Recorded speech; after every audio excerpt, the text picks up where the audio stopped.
Ia rela pergi meninggalkan keluarganya, pergi demi menjaga kedaulatan NKRI.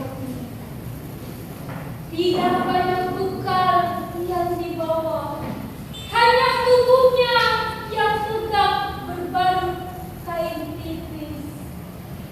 Ranselnya yang berat, satu pisau komando, dan senjata api yang dibawa.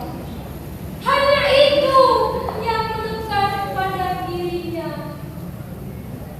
Tak ada rumah untuk dia berteduh, tak ada kamar untuk dia tidur, tak ada keluarga untuk curhat, tak ada teman untuk bermain.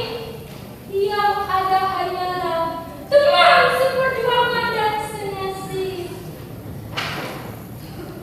Ini semua dia lakukan demi menjaga kedaulatan bangsa, kedaulatan dan harga diri bangsa Indonesia.